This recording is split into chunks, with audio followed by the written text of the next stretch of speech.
एक दिन की बात है।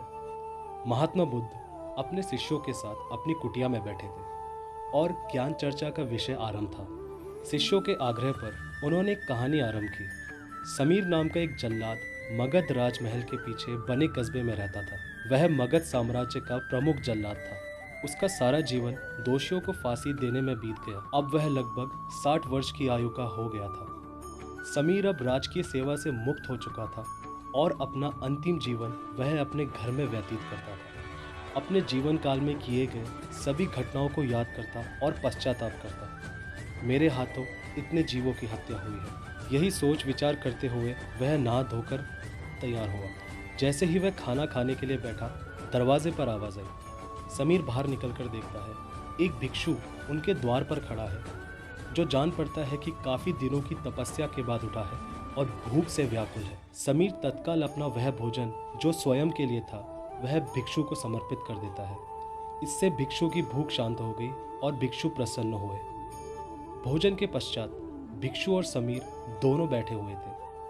तभी समीर ने अपने जीवन में किए गए कार्यों को भिक्षु के सामने प्रकट किया। समीर ने बताया, वह राजकीय सेवा के दौरान अनेकों कैदियों अथवा अपराधियों को मृत्यु दंड दिया, जिसके कारण मुझे अपने पर अपराध बोध होता है और गलानी के भाव में सदैव ग्रस्त रहता हूँ। भिक्षु बड़े ही शांत और चित भाव से समीर की बातें सुन रहे थे और रह रहकर मुस्कुरा रहे थे। समीर ने अपने जीवन की प्रत्येक घटनाओं को भिक्षु के सामने रख दिया। समीर की सभी बातें समाप्त होने के बाद भिक्षु ने उसे दोनों हाथ से उठाया और हृदय से लगा दिया और समीर से कहा, वत्स, तुमने यह सब क्या स्वयं के लिए किया या फिर किसी के आदेश के कारण किया? समीर बोल पड़ा, यह सब सिद्ध होने के बाद राजा के आदेश पर ही मैंने मृत्यु दंड दिया। उस पर उस भिक्षु ने कहा, वत्स, तो फिर तुम दोषी कैसे हो? तुमने तो अपने स्वामी के आदेशों का पालन किया है। ऐसा कहते हुए भिक्षु ने समीर को धम्म के उपदेशों को सुनाया। उपदेश पूर्ण कर भिक्षु वापस लौट गए। समीर जैसे ही भिक्षु को विदा कर वापस आता है, उसकी मृत्यु हो जाती है, जिसके उपरांत उसे मोक्ष की प्राप्ति होती है। ये कहानी का अंत कर महात्मा बुद्ध शांत हुए। महात्मा बुद्ध के शिष्य इस पूरी घटना को ध्यानपूर्वक सुन रहे थे। उन्होंने महात्मा बुद्ध से पूछा, जिसने जीवन भर अनेकों हत्या की, वह मोक्ष कैसे प्राप्त कर सकता है?